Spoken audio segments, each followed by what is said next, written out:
सरकार ने ये इनिशिएटिव लिया कि भाई सरकार कारपोरेशन बना रही है मानेसर के नाम से 11वां नगर निगम हरियाणा में।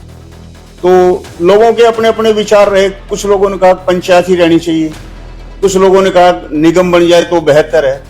लेकिन चलो एनी हाउ जो भी सरकार ने फैसला ले लिया, आखिर लोग सरकार के साथ। अब सवाल यह है 2015 में पंचायत के चुनाव हुए थे मानेसर क्षेत्र में, तो हमारा सरकार से आग्रह है कि और जो समुदाय के नाम, जाति के नाम पे जो रेजिमेंट बनी हुई है वो बनी रहे, लेकिन यादव के नाम पे, अहीर के रेजिमेंट नाम पर भी रेजिमेंट होनी। कोई भी सरपंच आया, उसने प्रयास किया गरीब लोगों को पंचायत की जमीन से कुछ प्लाट दिए जाए रहने के लिए, और सरपंच साहबों ने हर गांव में अपनी तरफ। नमस्कार, आप देख रहे हैं नव समाचार। मैं हूं रमाकांत उपाध्याय।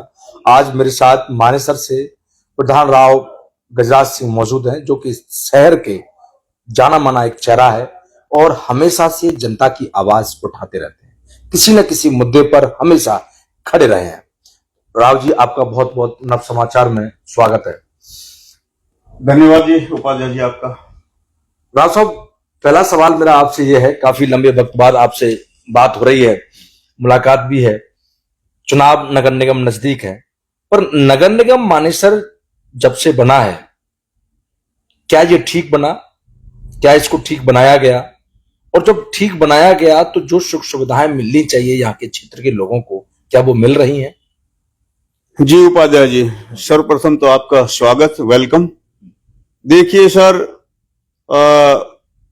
सरकार ने ये इनिशिएटिव लिया कि भाई सरकार कारपोरेशन बना रही है मानेसर के नाम से 11वां नगर निगम हरियाणा में। तो लोगों के अपने अपने विचार रहे। कुछ लोगों ने कहा पंचायत ही रहनी चाहिए, कुछ लोगों ने कहा निगम बन जाए तो बेहतर है। लेकिन चलो एनी हाउ जो भी सरकार ने फैसला ले लिया, आखिर लोग सरकार के साथ। अब सवाल यह है 2015 में पंचायत के चुनाव हुए थे मानेसर क्षेत्र में, उसके बाद कोई भी सिविक बॉडी का यहाँ पर चुनाव नहीं हुआ। ना ही तो वो पंचायत का हुआ, ना वो जिला परिषद के चुनाव है, ना पालिका के चुनाव है मानेसर के अंदर, ना परिषद के चुनाव है, तो ना निगम के चुनाव है। तो लोग परेशान तो है, कोई लोगों का काम नहीं हो रहा है। अधिकारी लोग अपने मन से ही कर रहे हैं, अच्छा करो बुरा करो, बाकी लोग परेशान है। और अभी सरकार ने पता चला है कि कोई फैसला लिया है, चुनाव जल्दी कराएंगे। कोई हाई कोर्ट के लिटिगेशन थी, उसका पूरा किया सरकार ने, एफिडेविट दिया है, तो हम स्वागत करते हैं। जल्दी जल्दी चुनाव हो। आपने पंचायत की चर्चा की। पंचायत का चुनाव 2015 में हुआ, उसके बाद कोई चुनाव नहीं हुआ। इसी प्रकार से मानेसर नगर निगम चुनाव तो क्या, गुड़गांव भी, फरीदाबाद भी बढ़ता समझ आ रहा है। इस चीज को कैसे देखते हैं?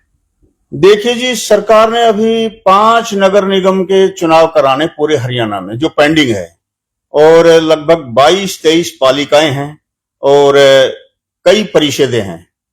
हमारा तो यही कहना है, चुनाव सरकार जरूर कराए। लोग परेशान हैं, लोगों की समस्याओं का समाधान नहीं हो रहा। हर गांव में, ना केवल मानेसर में बल्कि हर गांव में बहुत समस्याएं हैं, और उनका सॉल्यूशन सिविक बॉडी है। उनका समाधान निर्वाचित पार्षद और क्षेत्र के जो निर्वाचित मेयर होंगे, चाहे वो मानेसर के हो, चाहे फरीदाबाद के हो या कहीं और के हो, तभी समस्याओं का समाधान होगा, अदरवाइज लोग परेशान हैं।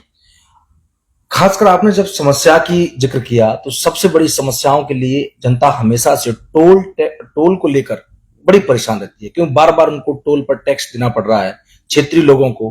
तो वो भी आपने बीच में मुद्दा उठाया था। एक बार फिर उस पर मैं आपसे सवाल करता हूं कि टोल की समस्या को कैसे देख रहे हैं? उपाध्याय जी, टोल के लिए कई बार आंदोलन हुए, कई बार लोगों ने यहाँ पे अपना प्रदर्शन किया, इस टोल के खिलाफ हटाया जाए, क्योंकि ये इसका समय पूरा हो गया है। हमें नहीं पता क्या कारण है, इस टोल को क्यों नहीं हटाया जा रहा। लोग परेशान है, 200 रुपए देना पड़ता है। यहाँ हिंदुस्तान का सबसे बड़ा इंडस्ट्रियल बेल्ट है मानेसर आईएमटी के नाम से, हजारों फैक्ट्रियां लगी हुई है। फैक्ट्री वाले लोग भी परेशान है और आम जनता भी परेशान है। मेरा सुझाव, इस टोल को यहां से हटाकर कहीं दूर लगा जाए या इसको हटाया जाए, क्योंकि इसका टाइम पूरा हो गया। इंडस्ट्री से मुझे याद आया कि हमेशा यहाँ पर जमीन का विवाद एक बना रहता है। आपने देखा कि आपने उन विवादों के साथ, किसानों के साथ सदैव आप आगे खड़े रहे, चाहे वो 1810 एकड़ जमीन का मुद्दा हो, 1128 का हो, 920 प्लस 27 एकड़ का मुद्दा हो, तो ये सब चीजें कैसे किसानों का जो समस्या जो चली आ रही है जमीन विवाद को लेकर, इसे कैसे देख रहा है? देखिए सर, ये सरकार का काम है, कोर्ट के भी फैसले आ गए, लेकिन सरकार के पता नहीं अधिकारी इन फैसलों को लागू करने में इंटरेस्ट क्यों नहीं ले रहे। 1810 काशन गांव का एक इशू है, तो वो अननेसेसरी जमीन को एक्वायर कर पुराने रेट से मुआवजा दे रहे हैं। ऐसे ही सहरावण पचगावा का जो है 1128 एकड़ का है, उनका इशू जमीन को फ्री में ले लिया, लोगों की जमीन को, तो उनके कोई इंटरेस्ट का इशू है, उस पर भी सरकार कुछ नहीं कर रही। अधिकारी HSIDC को ये लोगों की समस्या का समाधान करना चाहिए। ऐसे मानेसर में 912 एकड़ का भी है, लोगों का रॉयल्टी रह रहा है, कोई मुआवजा का इशू खड़ा है। इसी में 27 एकड़ जमीन सुप्रीम कोर्ट ने बोला है कि भाई इसको रिलीफ पॉलिसी HSIDC बनाए। 2.5 साल हो गए उस पर रिलीफ पॉलिसी नहीं बना रहे। सुप्रीम कोर्ट के आदेश को सरकार के अधिकारी लागू नहीं कर रहे। कभी लोकसभा का चुनाव आ जाता है, कभी विधानसभा का आ जाता है, अभी पालिका का आएगा, उससे पहले और कई समस्याएं देश में। तो हमारा सरकार से रिक्वेस्ट है कि जितनी भी समस्याएं हैं उस समस्याओं का समाधान करे। लोग बहुत परेशान हैं सरकार से, इस बात से तो सबसे ज्यादा परेशान है, अधिकारी सुन नहीं रहे। HSIDC लोगों की सुन ही नहीं रही है, ना किसी को रॉयल्टी दे रहे हैं, ना मुआवजा दे रहे हैं, ना पॉलिसी बना रहे हैं, ना जमीन को छोड़ रहे हैं। चीफ मिनिस्टर बदली हो गए हैं, नए CM साहब आ गए हैं, भले मानस है। तो हमारा रिक्वेस्ट है कि हमारे CM साहब और हमारे तमाम अधिकारी, हमारे केंद्र में मंत्री राव इंद्रजीत सिंह है, उन्होंने भी इसके लिए अपना प्रयास किया कि ये समस्या का समाधान हो, लेकिन नहीं हुआ। राव नरवीर सिंह से भी लोग मिले हैं, उन्होंने भी आश्वासन दिया है, लेकिन समाधान नहीं हो रहा। हमारा यही कहना है कि समस्याओं का समाधान हो। मानेसर का फ्लाईओवर को लेकर एक बड़ा जिक्र हमेशा चलता है, लोग भी चाहते भी हैं, तो इसको लेके कैसे देख रहे हैं? क्योंकि देखिए जी, ये आंदोलन फ्लाईओवर के लिए पहले हुआ, गांव में आसपास के लोगों ने हमें सहयोग दिया, जब बड़ा मुश्किल से IMT के इस फ्लाईओवर को चौड़ा किया गया। लेकिन मानेसर का 2 किलोमीटर का एरिया है जो घाटी तक है, शनि मंदिर तक है, वहां कंजस्टेड आबादी है, IMT से लगाकर शनि मंदिर तक। इसका एलिवेटेड फ्लाईओवर पास भी बताते हैं हुआ पड़ा है, लेकिन काम नहीं हो रहा। लगभग ये 1.25 किलोमीटर का बनना है। कई बार अखबारों में आता है कि ये फ्लाईओवर पास हो गया है। राव इंद्रजीत सिंह ने इसके लिए प्रयास भी किए हैं, लेकिन इसका निर्माण नहीं हो रहा। हमारा रिक्वेस्ट है इस फ्लाईओवर को जल्दी जल्दी बनाया जाए। ये दिल्ली, जयपुर, बॉम्बे लाइफ लाइन है ये हाईवे। यहाँ पर हजारों नहीं लाखों गाड़ियां रोज गुजरती हैं और लोग परेशान हैं। मानेसर की जनता भी परेशान है, यहाँ के लोग आसपास के भी सब परेशान हैं और बाहर के लोग भी परेशान हैं। इस फ्लाईओवर को जल्दी जल्दी बनाया जाए जी। दो चार समस्याएं ऐसी जो कि कॉलेज हुआ, अस्पताल को लेके भी लोग पूरे गुड़गांव जिले के लोग आवाज उठाते रहते हैं कि हमारे पास हॉस्पिटल नहीं है, चिकित्सा की व्यवस्थाएं नहीं है। दूसरा, यहाँ पर महिला विद्यालय नहीं है, क्योंकि मानेसर क्षेत्र में होना चाहिए। लोग डिमांड कर रहे हैं इसकी। तो ये सब चीजें भी, आप चुनाव लड़ने जा रहे हैं तो आपके सामने सारी चुनौतियां आएंगी, देखिए कैसे देखेंगे आप? देखिए उपाध्याय जी, हमारे यहाँ दिक्कत क्या है। हमारे यहाँ कॉलेज आज से कोई 7 साल पहले कॉलेज का शिलान्यास हुआ, लेकिन किसी कारण से कोई स्टे आ गया, बजट में पैसा आ गया, कॉलेज का काम रुक गया, काम शुरू ही नहीं हुआ, शिलान्यास होकर रुक गया। लेकिन अभी देर आए से दुरुस्त, अभी काम थोड़ा थोड़ा शुरू हो रहा है, लेकिन काम भी बहुत स्लो चल रहा है। तो हम बहुत परेशान हैं। हमारे गांव में लाखों की आबादी है, कॉलेज यहाँ लड़कियों का है नहीं। पॉलिटेक्निक कॉलेज में ऊपर क्लासेस लगती है, वो गांव से बहुत दूर, आबादी से दूर है, वहां बड़ी कई समस्याएं हैं। तो ये कॉलेज जो मानेसर बन रहा है, ये जल्दी से जल्दी बनाया जाए, हमारा सरकार से ये निवेदन है। अही रेजिमेंट का मुद्दा एक बहुत बड़ा मुद्दा है, जिसको लेकर आज भी धरना निरंतर अही लोगों ने दे रखा है। उसमें कई प्रकार की बातें भी आई, कई चुनौतियों का सामना भी करना पड़ता है। कई सरकार, कई मंत्री, सांसद, विधायकगण वहां पहुंचे, 36 वहां पर क्या कहते हैं आपके विधायक पहुंचे समर्थन देने के लिए, 19 सांसद पहुंचे आपके देश भर से।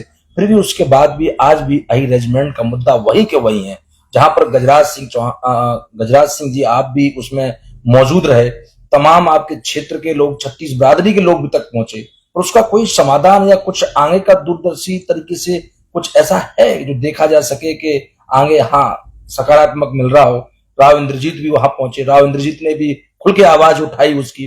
राव नरवीर भी पहुंचे जब वो अभी नहीं थे, चुनाव से पहले का विषय है, तब स्टार्ट हुआ था। तो कैसे सब चीजों को देख रहे हैं, क्या उम्मीद कर रहे हैं कि वहां पर 2 साल से लगातार लोग बाग बैठे हैं? सर, ये बहुत बड़ी समस्या है। अपने मान सम्मान के लिए आदमी अपने जीवन का सेक्रीफाइस कर देता है देश के लिए। अहीर समाज के लोगों की एक ही मांग थी कि भाई अन्य जातियों के नाम पे जो रेजिमेंट बनी है भारतीय सेना में, उनके नाम पर भी, अहीर समाज के नाम पर भी रेजिमेंट होनी चाहिए, क्योंकि सेक्रीफाइस में, बलिदान में अहीर समाज अग्रणी रहा है देश की रक्षा में। आंदोलन हुए, कई मंत्री लोग यहां पर आए, सेंटर के कई लोग आए, राव इंद्रजीत सिंह ने इसके लिए प्रयास किया, दूसरे लोगों ने भी प्रयास किया, राव नरवीर सिंह भी यहां पर आए, खट्टर साहब से भी हम मिले, रक्षा मंत्री जी को भी ज्ञापन भेजा, भूपेंद्र यादव जी को भी हमने ज्ञापन भेजा, हमारी कमेटी के लोग हर जगह मिले हैं। लेकिन ये अफसोस के साथ कहना पड़ता है, दुर्भाग्य की बात है कि ये बात सिरे नहीं चढ़ पाई।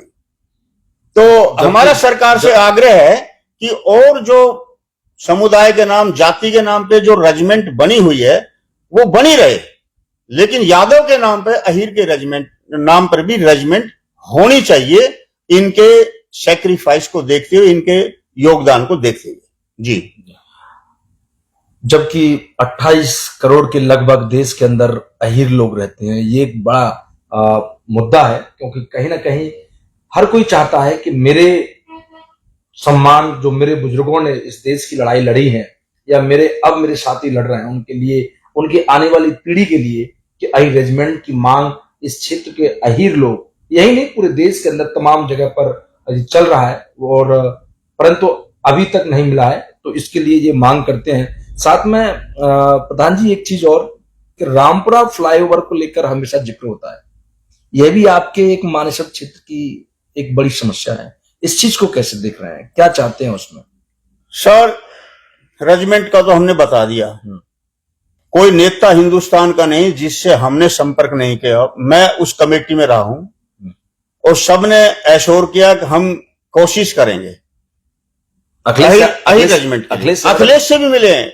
हमारा एक पंचायत का जो डेलीगेशन है वो अखिलेश यादव जी से भी मिला है। उन्होंने बल्कि कहा है कि भाई हम अहीर रेजिमेंट के हक में, लेकिन उनकी सरकार नहीं है। सवाल यह है कि ये रेजिमेंट 100% बननी चाहिए। दूसरा, आपने सवाल किया रामपुरा फ्लाईओवर। रामपुरा फ्लाईओवर मेरे यहां से आधा किलोमीटर पे ही है, जहां आप बैठे इससे आधा किलोमीटर है। यहां इतनी भीड़ रहती है। अभी मैं गया था गड़ियर स्वरूप किसी काम से, वापिस आया तो लाइन लगी हुई दूर तक दोनों तरफ। इसका चौड़ा किया जाए। रामपुरा फ्लाईओवर भी एक नासूर बना हुआ है, क्योंकि सेक्टर को नौरंगपुर की तरफ भी जाता है, वाटिका की तरफ भी जाता है, हजारों गाड़ी लाइन में। तो इसका चौड़ीकरण हो, इसका चौड़ा वाइडेशन होना चाहिए रामपुरा फ्लाईओवर का। जी। जो बीपीएल के प्लॉट अलॉटमेंट हुए थे पहले, नगर निगम जब नहीं था मानेसर, उससे पहले कई गांवों में हुए, कई पंचायतों में हुए, तो उसका क्या हुआ बीपीएल के? क्या वो प्लॉट लोगों तक पहुंचे, मिले उन्हें? सर, ये भी एक समस्या है। कोई भी सरपंच आया, उसने प्रयास किया गरीब लोगों को पंचायत की जमीन से कुछ प्लाट दिए जाए रहने के लिए, और सरपंच साहबों ने हर गांव में अपनी तरफ से प्लॉट भी दिए जैसा वो कर सकते थे। लेकिन प्लॉटों में समस्या क्या हुई, उनके नाम नहीं हुए। प्लॉट तो 90 गज के मिल गए, लेकिन उनके नाम नहीं हुए। सरपंच साहब ने कह दिया हर गांव में, भाई कर लो, यहां अपना बना लो, तुम्हारे पास रहने की जगह नहीं है तो छोटा सा बना लो अपना रहने का, 100 गज में, 90 गज में। लोगों ने बना लिया, लेकिन उनके नाम रजिस्ट्री नहीं हुई। खुद मेरे गांव में कुल टोटल 45-50 रजिस्ट्रियां हैं, जो सन 70 के आसपास हमारे परिवार से, हमारे दादाजी उमराव सिंह थे, उनके समय में वो दिया है। वही रजिस्ट्री गवर्नर साहब के नाम से साइन हुए हैं, गवर्नर साहब के। उससे पहले और उसके बाद में कोई भी सरपंच साहब उस काम को नहीं करा पाए, क्योंकि सरकार ने वो किए ही नहीं। रेजुलेशन हर सरपंच ने दिया, लेकिन उनके नाम जो है वो प्लॉट नहीं हुए। तो मेरा सरकार से अनुरोध है, वो मानेसर के बाद अलावा, मानेसर की समस्या तो है ही है, मानेसर में कम से कम 400 मकान बने हुए हैं और लोगों के नाम रजिस्ट्रियां नहीं है, वो कहां जाएंगे? जितने भी हमारे कॉलोनी में बसे हुए हैं, चाहे वो किसी जाति के हैं, दलित समुदाय के हैं या गरीब, कोई भी गरीब है, हर सरपंच ने कोशिश की, लेकिन उनके नाम प्लॉट नहीं है।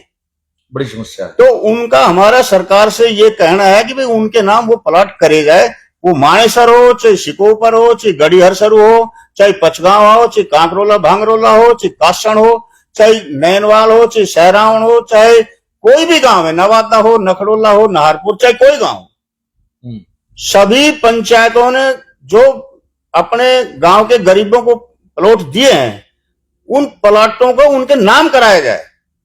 और इसको कोई नहीं करा सकता, सरकार करा सकती है। सरपंच तो खाली रेजुलेशन दिए, सरपंचों ने तो रेजुलेशन दिए भी है, लेकिन प्लॉट उनके नाम नहीं है, तो उनके नाम वो प्लॉट कराया जाए। अभी एक ऐसा इसी शिकोपर में भी आ रहा है, खुद मेरे मानेसर में 400 गांव है, 400 घर है जो उनके नाम प्लॉट ही नहीं है, कब्जा उनका है, क्यों? पंचायत ने दिया है, बना लो मकान।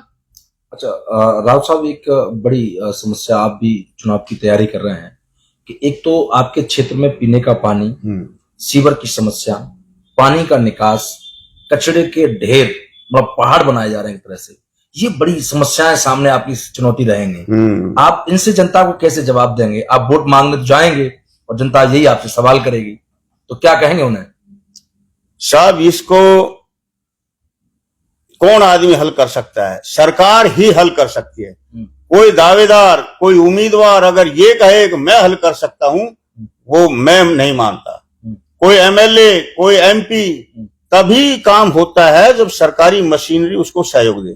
बंदवाड़ी के अंदर देखो कितना बड़ा पहाड़ खड़ा हो गया, बदबू फरीदाबाद से गुड़गांव तक फैल रही है।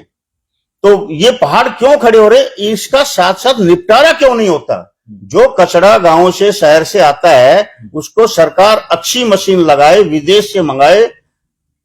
कई कंट्रीज में इस तरह का है, तुरंत उसको साथ साथ उसका निस्तारण होता है। तो ये पहाड़ जुड़े ना और ये कचरा इकट्ठा ना हो और बदबू ना हो, नहीं लोगों को स्वास्थ्य की समस्या जाए। मेरे मानेसर में दिक्कत है, हमारी कॉलोनी के पास पहाड़ के नजदीक वहां पूरा डंपिंग करते हैं इस कचड़े का। तो ये कचरा नहीं पड़ना चाहिए, नहीं मानेसर में बीमारी फैलने वाली। मेरा आपके माध्यम से सरकार से ये रिक्वेस्ट है कि इस तरह के गंदगी को मानेसर गांव में नहीं डाला जाए और किसी गांव में नहीं डाला जाए। तुरंत जैसे ही वो आता है कचरा, उसको तुरंत मशीन के द्वारा उसको निस्तारण किया जाए। सरकार को मालूम है वहां कचरा डाला जा रहा है कि? हाँ, सरकार को मालूम है, शासन डाल रहा है वहां पे, मालूम है, ठेकेदार लोग डाल देते हैं, लेकिन क्या करें? तो इससे बचा जाए। गढ़ीहरसरू की जो भी आपने जिक्र भी किया, मैं दोबारा आपसे वही बात कर रहा हूँ। एक तो वहां भी पानी के निकास की, दूसरी वहां पे जाम की बड़ी समस्या है। अगर एम्बुलेंस, अगर कोई आपातकालीन ऐसी कोई समस्या रही तो व्यक्ति वो अस्पताल तक नहीं पहुंच सकता है, वहां घंटों तक खड़ा रहना पड़ता है। साहब, कई बार उधर जाना रहता है गढ़ीहरसरू की तरफ, वजीरपुर की तरफ। गढ़ीहरसरू के बीचों बीच सड़क टूटी पड़ी है, पानी भरा है। अब गढ़ीहरसरू भी बड़ा गांव है, कस्बा ही है, कोई बीमार हो जाए तो अस्पताल तक पहुंच नहीं सकता। तो मेरा सरकार से रिक्वेस्ट है, गढ़ीहरसरू के अंदर जो बीचों बीच रोड टूटा पड़ा है और सभी गांवों में इस तरह की समस्या है, उनका समस्याओं का समाधान सरकार जल्दी करे। ठेकेदार को बोले जो रोड तोड़ा है उस रोड को जल्दी बनाए। ये नहीं ठेकेदार ने ठेका ले लिया और वो रोड तोड़ दिया, फिर उसमें ना सीवर डाला ना रोड बनाया, अगले गांव में फिर ठेका ले लिया। तो इससे बचा जाए। दूसरा ये भी है कि वहां पर जब बच्चे निकलते हैं तो बड़ी समस्याएं होती हैं, ये आपने देखा होगा, क्योंकि विद्यालय में बच्चे जाते हैं छोटे छोटे, कहीं नाला है, गड्ढे हैं, तो हमें इस चीज का भी डर रहता है, माँ बाप को भी, बच्चों को, क्षेत्र के लोगों को। पर एक साथ, और आपने बड़ा राजनीतिक लोगों के बीच में आप रहे हैं, आपने देखा है, और आप कई लंबे वक्त से, आपके फादर साहब सरपंच भी रहे, तो ये मैं आपसे एक सवाल करता हूं कि आपका पसंदीदा नेता कौन है? सर, सभी अच्छे हैं, किसको कहें, सभी अच्छे हैं। फिर भी भाजपा में आज की तारीख में तो हमारे मुख्यमंत्री भी ईमानदार है, सैनी साहब। हमारे सांसद राव इंद्रजीत सिंह ईमानदारी की मिसाल है, पूरे हिंदुस्तान में। तो मैं क्या बताऊं, सभी लोग अच्छे हैं, दूसरी पार्टियों में बचे। सचिन पायलट साहब रहे कांग्रेस पार्टी में, बताइए, हर पार्टी में अच्छे आदमी हैं। अब पार्टी किसी का ना मानने कहना, तो ये तो पार्टी की मर्जी है। सही। बाकी मैडम सुधा यादव है, वो एक शहीद के परिवार से है, पार्लियामेंट मेंबर रही। राव नरवीर सिंह है, उन्होंने भी अपनी तरफ से खूब प्रयास किए। जब पिछले 5 साल उसको मिले काम करने के, तो उन्होंने भी अपना खूब प्रयास किया। तो सभी अच्छे हैं। बाकी और अच्छा तब कहेंगे लोग जब जनता की समस्याओं का समाधान होगा। जी, भाजपा के कोई ऐसे काम, क्योंकि आप काफी नजदीक पार्टियों की और राजनीति से रहते हैं, कि 2014 से अभी तक भारतीय जनता पार्टी ने कोई इतने, मोदी ने, प्रधानमंत्री हमारे जो देश के नरेंद्र मोदी जी है, उन्होंने कितने अच्छे, कौन कौन से ऐसे खास काम किए जिससे जनता आज प्रभावित है और भारतीय जनता पार्टी को बार बार हरियाणा में भी और तमाम ऐसे प्रदेशों में चुन रही है, हैट्रिक मार रही है। उपाध्याय जी, जग जाहिर है, जिस काम को कोई नहीं कर सका, कभी कभी किसी की किस्मत में होता है, उसके भाग्य में लिखा होता है, कोई कर भी देता है। ये जम्मू कश्मीर का जो इश्यू था 370 आर्टिकल का, ये देश के लिए एक नासूर था। मोदी जी ने एक झटके में 370 को खत्म कर दिया। अब सारा देश में एक जैसा कानून है, नहीं तो जम्मू कश्मीर का झंडा भी अलग था और वहां का विधान भी अलग था, संविधान भी अलग था, भारत देश से हटके अलग था। अब सब एक है।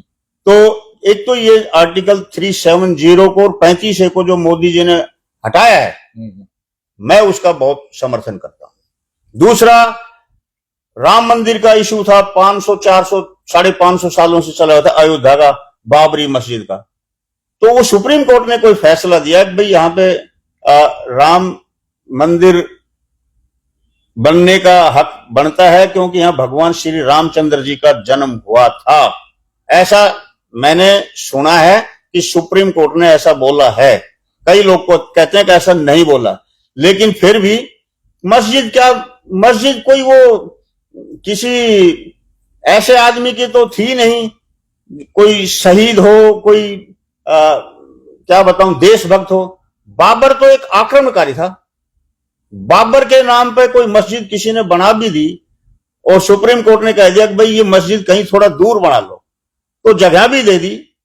सुप्रीम कोर्ट के आदेश अनुसार एक अच्छी मस्जिद बनाने के लिए समाज को, मुस्लिम समाज को जगह दी है कि वहां एक अच्छी मस्जिद बनाओ और यहाँ पे भगवान श्री रामचंद्र जी का मंदिर बनाओ। और वहां भगवान श्री रामचंद्र जी का मंदिर बन भी गया है अयोध्या में। तो हम एक मोदी जी के कार्यकाल में ये जो इनिशिएटिव लिया है, ये बहुत बड़ा इनिशिएटिव है।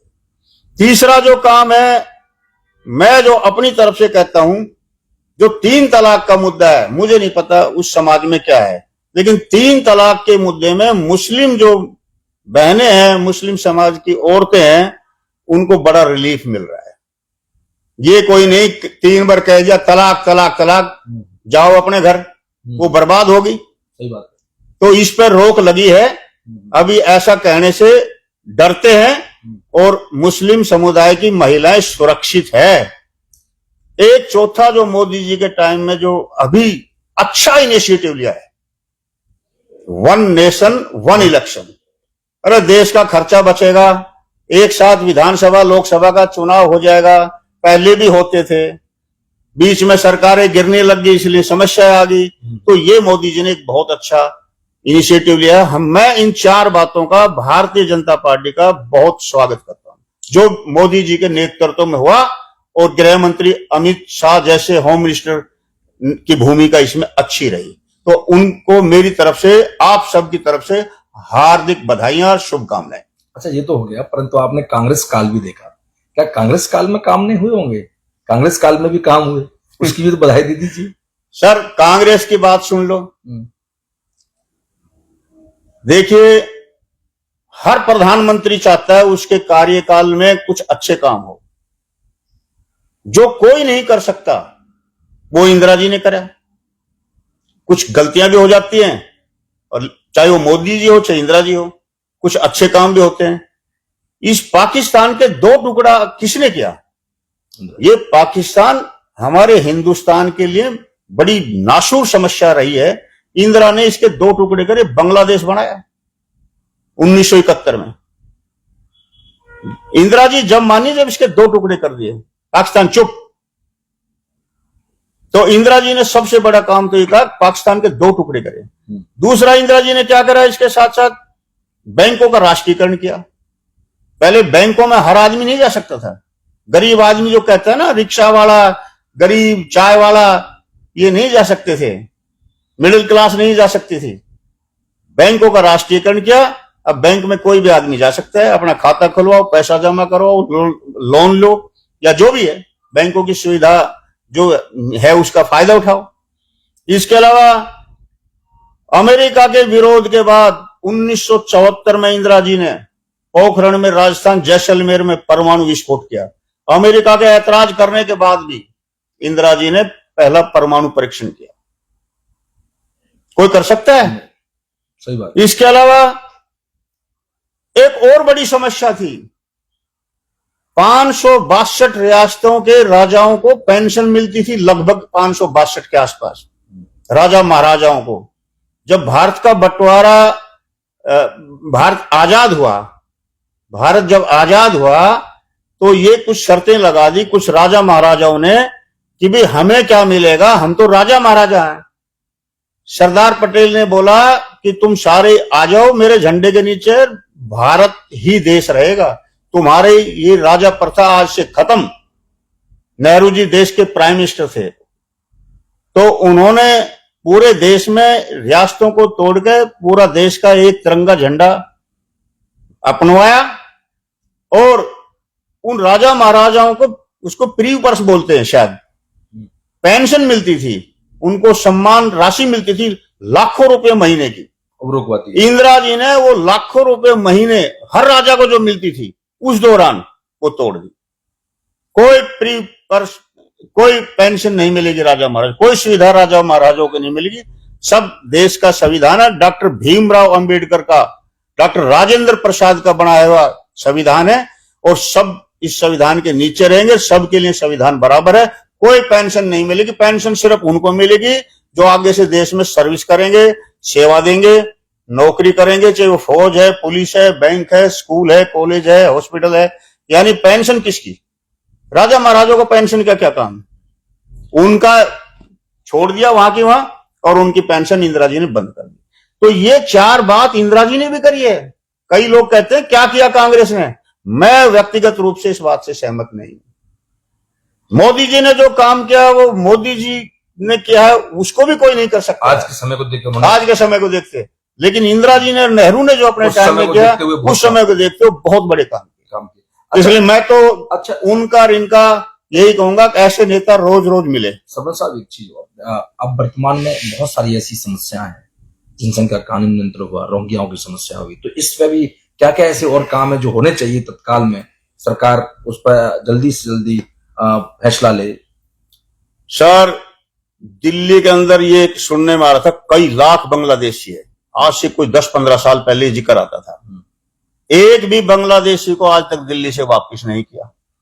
मैंने तो सुना नहीं भाई दिल्ली में पकड़ के इतने बांग्लादेशी वापस ढाका में भेज दियो, जबकि कह रहे थे पहले बहुत बांग्लादेशी आ गए। कांग्रेस का जब राज था, जब ऐसा शोर मच रहा था, तो आज भाजपा का राज है, भारतीय जनता पार्टी का राज है।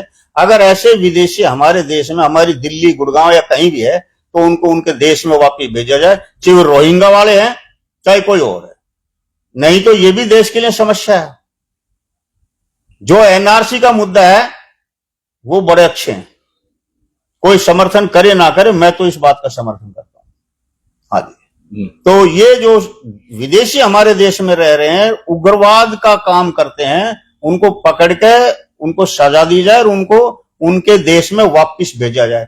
ये बांग्लादेशी हमारे लिए दिक्कत हो गया, जिस बांग्लादेश की हमने मदद करी।